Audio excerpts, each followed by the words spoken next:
IBN 7 हौसला है। मासूमों की बर्बर हत्या के बाद भी नहीं सुधरा पाकिस्तान। मुंबई हमले के मास्टरमाइंड लश्कर कमांडर ज़कीउर रहमान लखवी को किया रिहा जमानत पर। पाक पर भड़के भारत ने कहा आतंकवाद पर पाक को दोहरा रवैया नहीं दिखाना चाहिए। कहा आतंकवाद के खिलाफ लड़ने का वादा करने के अगले ही दिन लखवी की जमानत से हुई मायूसी। खासी लानत मनानत के बाद आखिरकार पेशावर स्कूल में नरसंहार केस में पाक तालिबान चीफ के खिलाफ FIR दर्ज। मुल्ला फजलुल्लाह के साथ 14 कमांडरों के खिलाफ केस। धर्मांतरण पर भड़की आग में धर्म जागरण मंच ने फिर डाला घी। राजेश्वर सिंह बोले हिंदुस्तान पर सिर्फ हिंदुओं का हक। उधर संसद में प्रधानमंत्री मोदी के बयान की मांग पर अड़ा रहा विपक्ष। जम्मू में पूर्व बीजेपी सांसद नवजोत सिंह सिद्धू के काफिले पर हमला। आरोप कांग्रेस के नेताओं पर तोड़फोड़ और हंगामे के आरोप में 2 गिरफ्तार। कांग्रेस अध्यक्ष सोनिया गांधी की तबीयत नासाज, गंगाराम अस्पताल में भर्ती। सांस की नली में इंफेक्शन की शिकायत। राजस्थान के कोटा में CMO को धमकाने वाले बीजेपी विधायक की बड़ी मुश्किलें। आलाकमान ने मांगी पूरे मामले की रिपोर्ट।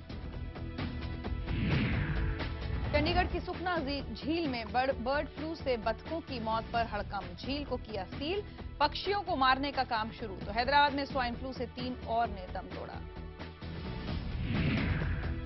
मंगलयान के बाद अंतरिक्ष में भारत की एक और छलांग। इंसान को अंतरिक्ष में ले जाने वाले कैप्सूल का सफल परीक्षण। GSLV Mark 3 रॉकेट ने भरी सफल उड़ान। ब्रिस्बेन टेस्ट में दूसरे दिन गेंद और बल्ले के बीच कांटे की टक्कर। भारत के 408 के जवाब में दूसरे दिन का खेल खत्म होने तक ऑस्ट्रेलिया ने 4 विकेट पर बनाए 221 रन। प्रायोजक प्रकृति जैसी शुद्धता हमारी पहचान। MDH मसाले, the real spice of India.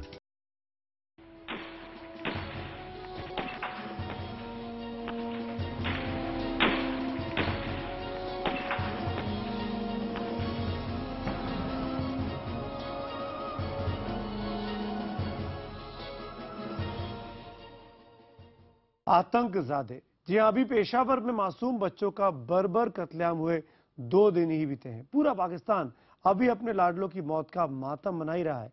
बच्चों के कत्लेआम के बाद पाकिस्तान सरकार आतंकियों को बिलों से निकालकर मारने का दावा कर रही है, लेकिन आज उसका दोहरा रवैया पूरी तरीके से दुनिया के सामने आ गया। जी हाँ, कथनी और करनी में कितना फर्क होता है। पाकिस्तान में 26/11 के मुंबई हमले के मास्टरमाइंड ज़कीउर रहमान लखवी को जमानत मिल गई। जिस इंसान को जेल में एड़ियां घिसना चाहिए था, उसे आजादी नसीब हो गई।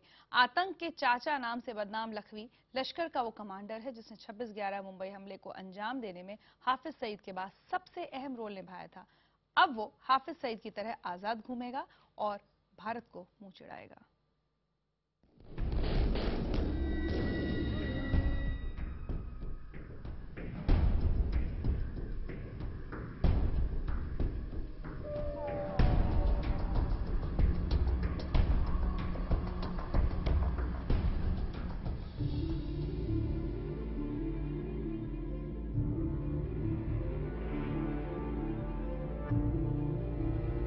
पाकिस्तान में 132 मासूम बच्चों की बर्बर हत्या के महज 2 दिन बाद, पाकिस्तान को मिले सबसे गहरे आतंकी जख्म के महज 2 दिन बाद, अपने लाडलों की मैयत उठाने के बस 2 दिन बाद, मासूमों के माथे और सीने को आतंकी गोलियों से छलनी किए जाने के महज 2 दिन बाद, आतंक को मुंहतोड़ जवाब देने के अपने वादे और इरादे से पलट गया पाकिस्तान। आतंक के मुद्दे पर फिर दोगलापन दिखा गया पाकिस्तान। दहशतगर्दी और इंतहा पसंदी के खिलाफ ये जंग हमारी जंग है और इसे निमटने के लिए एक मुअस्सर और कौमी जज्बात और एहसासात का आईनादार लाएमल तैयार करके उस पर फौरी अमल दरामद किया जाए।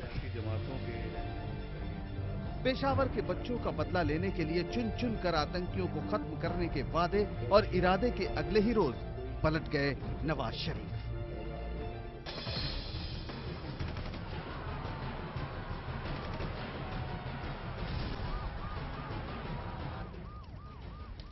26/11 हमले के मास्टरमाइंड को मिल गई है जमानत।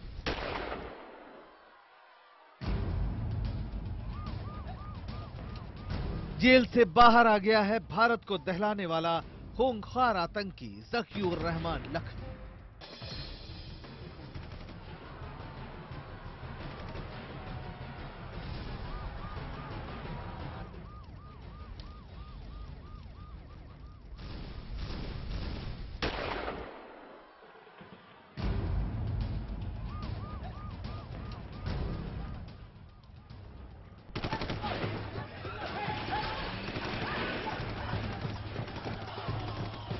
इन तस्वीरों को आप भूले तो नहीं।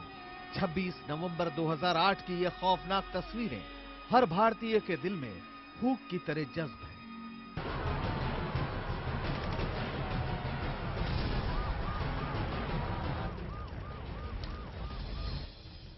वो दिन जब पूरा मुल्क पाकिस्तान से आए चंद आतंकियों के बर्बर हमले से हलकान हो गया था।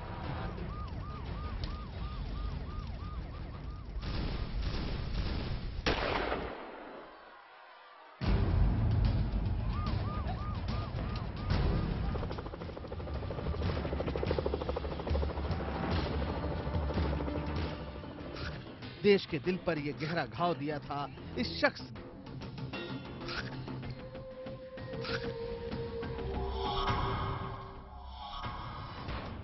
नाम ज़कीउर रहमान लखवी, लश्कर-ए-तैयबा का मास्टरमाइंड, 26/11 हमले का मुख्य साजिशकर्ता। जी हां, ज़कीउर रहमान लखवी वही शख्स है जिसने मुंबई पर 26/11 हमले की साजिश रची। इसके लिए आतंकियों को ट्रेनिंग दी।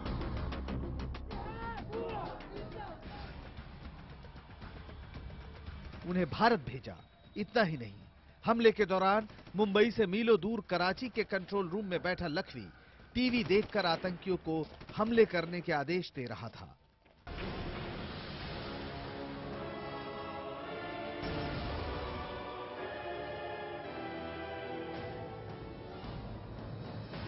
और आज ये खूंखार आतंकी लखवी पाकिस्तान की जेल से जमानत पर रिहा हो गया।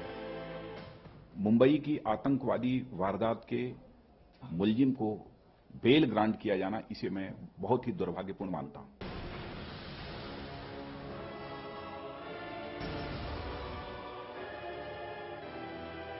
लखवी कश्मीर समेत पूरे मुल्क में आतंकी हमलों को अंजाम देता रहा है। एनआईए की मोस्ट वांटेड लिस्ट में भी लखवी का नाम शामिल है। अक्टूबर 2005 में दिल्ली में सीरियल बम धमाकों के पीछे लखवी का ही हाथ था। 2006 में मुंबई लोकल ट्रेन में हुए सीरियल बम धमाकों की साजिश में भी लखवी शामिल था।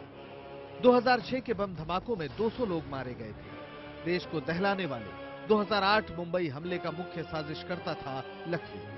आतंकी आमिर अजमल कसाब को हमले के लिए लखवी ने ही तैयार किया था। आतंकी डेविड हेडली को लखवी ने ही ट्रेनिंग दी थी। जानकारों का कहना है कि लखवी को जमानत मिलने के बाद 26/11 केस की सुनवाई पर बुरा असर पड़ सकता है। वो अपने रसूख का इस्तेमाल कर गवाहों को डरा धमका भी सकता है। आज पाकिस्तान सरकार ने तुरंत इसके खिलाफ अपील करके इसको जमानत को रोक लगाना चाहिए, जमानत रद्द करना चाहिए।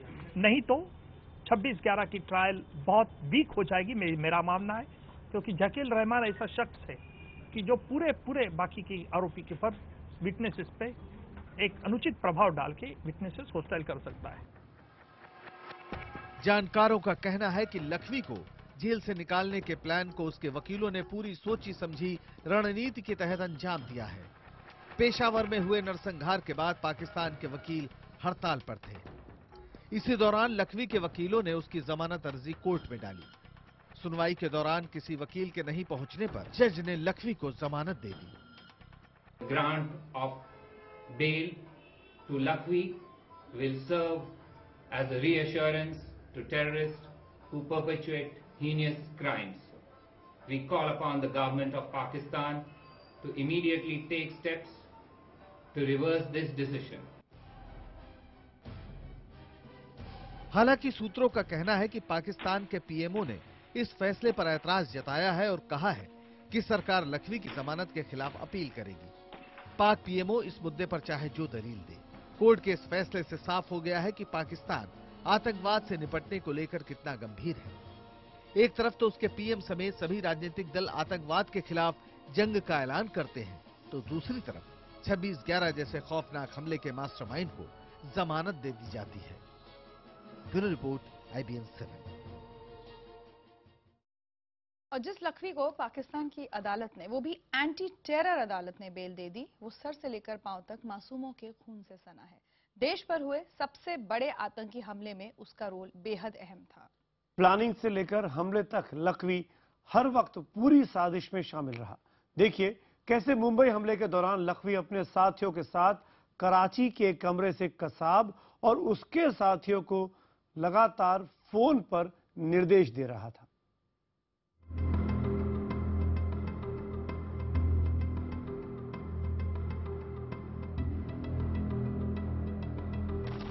जिस वक्त मुंबई में गोलियों की आवाजें गूंज रही थीं, जिस वक्त मुंबई में बेगुनाहों का खून बहाया जा रहा था, उस वक्त मुंबई से करीब 1000 किलोमीटर दूर कराची के एक कमरे में जश्न मन रहा था। जश्न मुंबई की बर्बादी का, जश्न भारत की सरजमी पर मासूमों के कत्ल का। ये दिन था 26/11 का, वो 26/11 जिसके सारे हुक्म पाकिस्तान से आ रहे थे। आतंकी भारत की सरजमीन पर थे और उनका रिमोट कंट्रोल पाकिस्तान में था। ऐसा लग रहा था जैसे लश्कर-ए-तैयबा ने 10 रोबोट भारत में भेज दिए हों। वो रोबोट जो हर तरफ फायरिंग कर रहे थे। फर्क सिर्फ इतना था कि इन इंसानी शरीरों को हर हुक्म पाकिस्तान से मिल रहा था। सुनिए कैसे सरहद पार से आतंकवादियों के आका मासूमों को मारने वाले अपने रोबोट्स को आदेश दे रहे थे। खुले धंधा काम करो, अल्लाह के फजल पूरे बम्बई जैसे हम तबाही मची गए। वो 260 बंदे पता नहीं कि आज जख्मी पैन है, कोई इस तरह मारे गया ना अक्सर है। वो सही जरा ना अल्लाह के फजल एक माहौल बने, परेशानी वाली कोई गल नहीं। किसी भी कमरे नग लाओगे अल्लाह के फजल अल्लाह वो तो दावत में ही आ जाए। जी हां, पाकिस्तान से आई हथियारों की वो ब्रिगेड किसी रोबोट से कम नहीं थी। आदेश मिला और रोबोट मारने में जुट गया। कराची के उस कमरे में आतंक के आकाओं में शामिल था ज़कीउर रहमान लखवी, अबू काफा, जरार शाह और अबू जुंदाल। ये लोग कसाब और उसके साथियों तक तमाम खबरें पहुंचा रहे थे, उन्हें निर्देश दे रहे थे क्या करें क्या ना करें, कैसे ज्यादा तबाही मचाएं। इनमें से एक ऐसा भी शख्स था जिसे वो मेजर जनरल के नाम से बुला रहे थे। इंटरसेप्ट की गई फोन की ये बातें गौर से सुनिए। 26 नवंबर की रात ट्राइडेंट होटल तक पाकिस्तान से पहुंच रही थी आवाजें। किसकी यार बंदूकें आ रही हैं, तो मेरे ख्याल ऊपर से शायद कोई आया होगा। अभी दरवाजा हम अपना जिस जगह पे स्ट्रांग होल्ड किया वो बंद करके बैठे या दरवाजा खुला है। लेकिन उस ये क्या हुआ अभी कोई आया हुआ फायर हुआ? हाँ फायर हुआ। जब आप समझेंगे कि ये इधर करीब पहुंच गया है या इधर अभी हमारे लिए मुश्किल हो गई है, तो फिर इनको खड़का देना है आपने उसी वजह से। पूरे 60 घंटे तक पाकिस्तान से ऐसी आवाजें मुंबई आती रहीं। होटल ताज में रात 10:30 बजते 4 आतंकवादी पहुंच चुके थे। यहाँ भी पाकिस्तान के कंट्रोल रूम से आतंकवादियों को फायरिंग से लेकर हथगोले फेंकने तक का हुक्म दिया जा रहा था। हुक्म दे रहा था खुद ज़कीउर रहमान लखवी। आग लगे ना, नीचे से शोले नजर आएंगे, खुद वो भागेंगे फिर परेशान होकर। तो नीचे ग्रेनेड जो है ना, 10-15-20 मिनट के बाद ना 2-3 ग्रेनेड आप वो इस्तेमाल कर लेने से नीचे जाके ग्रेनेड का ब्लास्ट होना, ये उनके लिए एक दफा अच्छा खासा झटका होता है, वो पीछे भाग जाते हैं। सुना आपने कैसे कराची का कंट्रोल रूम भारत पर सबसे बड़ा आतंकवादी हमला कंट्रोल कर रहा था। कराची के उस कमरे में बैठे लश्कर आतंकवादियों को टीवी से हर जानकारी मिल रही थी। ये सीधी जानकारियां वापस ताज या नरीमन हाउस में छुपे बैठे आतंकवादियों को पहुंचाई जा रही थी। ये आपके लिए सोच काम किया जब इनकी वजह से ना ये आपके ऊपर फायर करने से इन लोगों को जो ना वो तकलीफ हो। सुनना मेरी बात आप? जी तो ना इनका फायदा रखने का उस वक्त तक नहीं है जब तक आप इनकी वजह से आपके ऊपर फायर आने से रोक रहा है या फिर इनको दबाव है। अगर ऐसी कोई बात नहीं है तो फिर ये दो दिखाने का कोई फायदा नहीं है। समझ रहा हूँ। जब आप देखेंगे जब आपके हालात आप देखना मुश्किल हो रहे हैं, फौरी तौर पर आप जनाब इनको फारिग कर दें। कराची के कंट्रोल रूम में बैठे आतंक के आकाओं की लगातार कोशिश यही थी कि अलग अलग जगहों पर कैसे ज्यादा से ज्यादा डैमेज हो, नुकसान हो, लोग ज्यादा मरें, दहशत ज्यादा फैले और भारत की सरकार ज्यादा लाचार दिखे। आतंकी अपने मंसूबे में कामयाब हो चुके थे, कत्लेआम को वो अंजाम दे चुके थे, लेकिन पाकिस्तान में बैठे लश्कर के आका सिर्फ इतने से ही कहां मानने वाले थे। उन्हें तो और बड़े मंसूबों को अंजाम देना था और इसी की कोशिश में जुटा था कराची का कंट्रोल रूम। ट्राइडेंट में भी हमले को और भयानक बनाने की वो कोशिश कर रहे थे। आतंकियों को बताया जा रहा था कि कहां और किधर ग्रेनेड फेंकने हैं और कैसे ज्यादा से ज्यादा लोगों की जानें लेनी हैं। तो सुना आपने किस तरह मुंबई हमले को पूरी तरह से पाकिस्तान में बैठे लोगों ने कंट्रोल किया था। कुछ इसी तरह से मुंबई हमले के करीब साल भर बाद श्रीनगर में हमले के दौरान भी न्यू पंजाब होटल में आतंकवादियों को पाकिस्तान के आका निर्देश देते पाए गए थे। यानी भारत में जब जब आतंकवादियों ने बेगुनाहों का लहू बहाया है, इसकी जिम्मेदार लोग बैठे हुए हैं पाकिस्तान में। निशात शम्सी के साथ ब्यूरो रिपोर्ट, IBN 7। और आइए अब आपको बताते हैं कि लखवी के क्या क्या गुनाह हैं। लखवी का सबसे बड़ा गुनाह है 26/11। हाफिज सईद के साथ साथ मुंबई पर हुए उस हमले का लखवी भी एक मास्टरमाइंड था।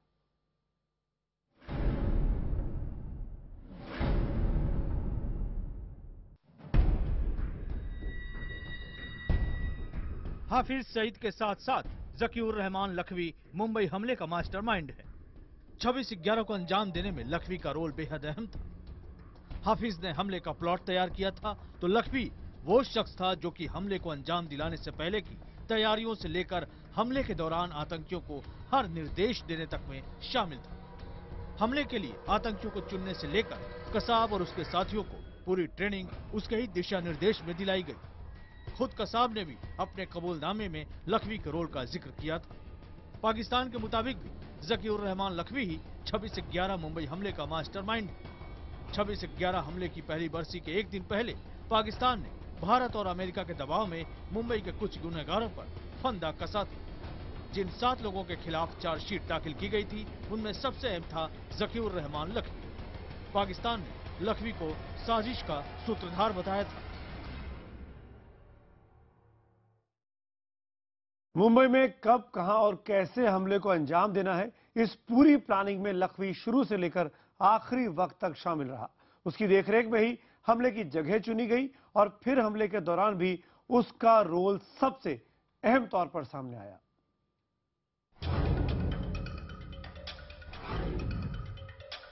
आतंक का आका लखवी, जिसे कसाब और उसके आतंकी साथी चाचा के नाम से पुकारते थे, उसका रोल मुंबई हमले के लिए जगहों को शॉर्टलिस्ट करने में भी अहम था। यानी कि मुंबई में आतंकी किन जगहों पर हमला करेंगे, कैसे कैसे कहां जाएंगे, इस सारे प्लान के पीछे अहम दिमाग था लखवी का और लखवी इसके लिए ISI की पूरी मदद ले रहा था। 26/11 मुंबई हमले के दौरान कराची के बंद कमरे से जो आतंक के आका कसाब और उसके साथियों को आदेश दे रहे थे, ज्यादा से ज्यादा निर्दोष लोगों को मारने का हुक्म दे रहे थे, उन्हें क्या करना है, कैसे करना है, ये सब बता रहे थे। उन आवाजों में सबसे अहम आवाज थी लखवी की। इसके अलावा कसाब को लखवी ने ही चुना था। उसके घर वालों को 1.5 लाख रुपए लखवी ने ही दिए थे। ऐसे ही लखवी ने बाकी के आतंकियों को चुनने और ISI के जरिए उनकी पूरी कमांडो ट्रेनिंग में पूरा रोल निभाया था। दरअसल लखवी के ही निर्देश में ये सारा काम हुआ था। Bureau report, IBN 7। और अब बात लखवी के तीसरे गुनाह की। ये गुनाह है लश्कर के कमांडर के तौर पर भारत में आतंकी हमलों को अंजाम देना, मासूमों का कत्ल करना, भारत के खिलाफ एक छद्म युद्ध छेड़ना।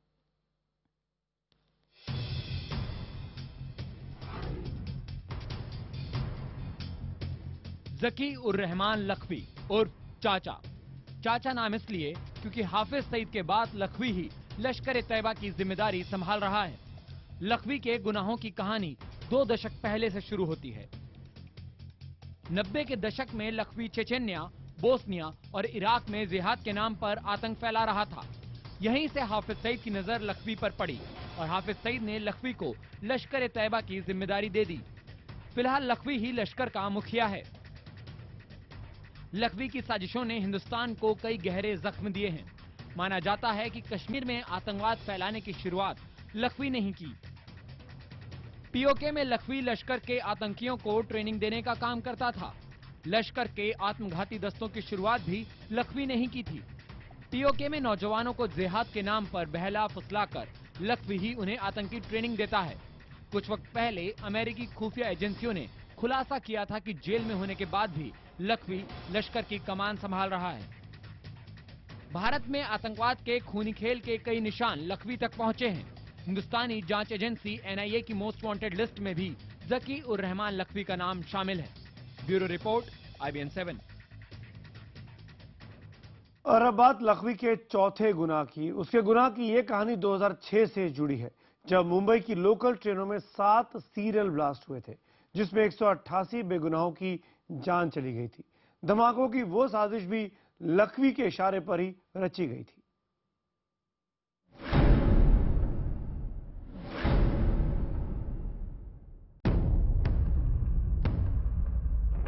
लखवी की साजिशों से हिंदुस्तान के मिले हर जख्म आज भी ताजा हैं। ऐसा ही एक जख्म है 2006 के मुंबई धमाके। वो लखवी ही था जिसने लश्कर के आतंकियों को मुंबई भेजा था। 11 जुलाई 2006 को मुंबई की लोकल ट्रेनों में 7 सिलसिलेवार धमाके हुए थे, जिसमें 188 लोगों की मौत हो गई थी, जबकि 800 से ज्यादा लोग घायल हुए थे। इन धमाकों के तार भी लखवी से ही जुड़े थे। जांच के बाद ये साबित हो गया था कि लखवी ही मुंबई धमाकों का असली मास्टरमाइंड था। इस बात की तस्दीक भारत की गिरफ्त में आए कई दूसरे आतंकियों ने भी की। यूपी के रामपुर से पकड़े गए संदिग्ध आतंकी सबाउद्दीन ने भी खुलासा किया था कि 2006 में लखवी ने ही आतंकियों को बम बनाने की ट्रेनिंग दी थी, जिसके बाद लखवी ने ही आतंकियों को मुंबई से भागने का प्लान भी बताया था। 2006 के मुंबई धमाकों में लखवी के खिलाफ भारत के पास कई पुख्ता सबूत हैं। Bureau report, IBN 7।